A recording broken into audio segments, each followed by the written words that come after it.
échoué la ville de Kalemi. C'est cette population qui travaille, cette jeunesse qui est chez M-Forest, qui va devenir demain en chômage. Et ça va encore beaucoup plus peut-être augmenter la sécurité dans la ville. Et surtout, M-Forest est une grande entreprise que vous voyez. Et nous, on a encore besoin de cette entreprise-là pour travailler chez nous. Parce que Kalemi, c'est encore un chantier et que nous sommes en train de plaider. Et surtout qu'aujourd'hui, nous avons eu la chance d'avoir 3 ministres du Tanganyika qui ont l'attribution du développement. Je dis moi, c'est l'attribution du développement. Lorsqu'on a le ministre de plan, lorsqu'on a le ministre des infra, lorsqu'on a le ministre du travail, c'est le développement du Tanganyika. Alors nous devons toujours, nous voulons réunir les informations sûres et faire la plaidoirie qui est sincère pour essayer un peu de mettre fin à cette cacophonie qui existe entre l'homme forest et SAEMAP. Dans tout ce que j'ai eu aujourd'hui, je trouve qu'il n'y a rien. On sait pas qu'il n'y a rien. Et on ne peut pas permettre à l'entreprise comme Forest de fermer. On ne peut pas. On va s'impliquer. On va voir le gouverneur. Je sais que lui aussi ne peut pas accepter que l'entreprise comme Forest ferme dans la province parce que c'est une entreprise qui a quand même la potentialité, qui a quand même de la force, qui a quand même des techniciens qui peuvent nous aider pour construire notre ville. On n'est pas en retard, on va s'impliquer pour qu'on mette fin à cette histoire. On n'est pas en retard, et il n'y a pas de retard, on va nécessairement échanger avec le gouverneur. On va essayer un peu de voir même le directeur de SAEMAP. On va voir aussi le ministre de Mines.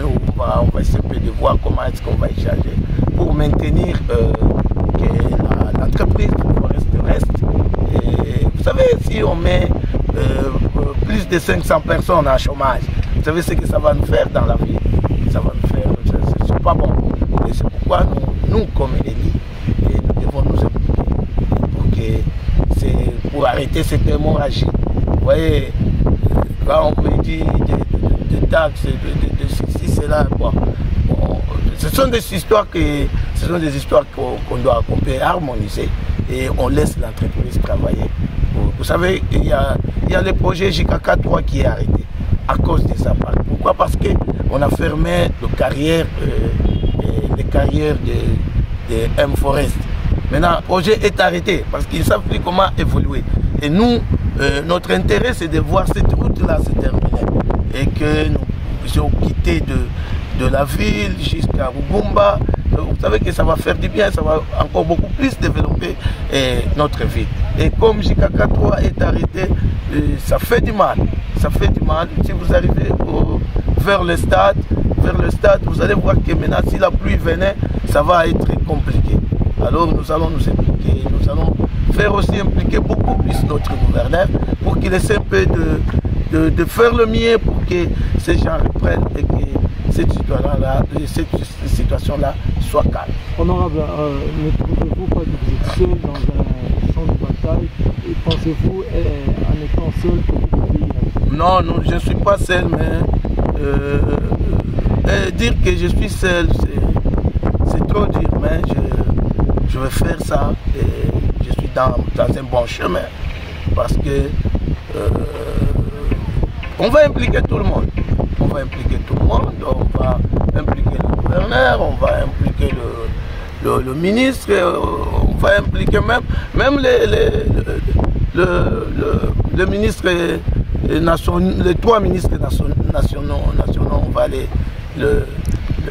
impliquer dans ces dossiers pour qu'on mette fin à cette histoire et pour que l'M-Forest travaille librement et qu'on termine nos projets. Quand est-ce que vous comptez rencontrer par exemple l'exécutif? Je viens de commencer tout à l'heure là et je vais le faire. Alors au cas de la négativité, qu'est-ce que vous ferez? Il n'y aura pas de négativité pour l'intérêt commun. il n'y a jamais eu de négativité pour l'intérêt commun.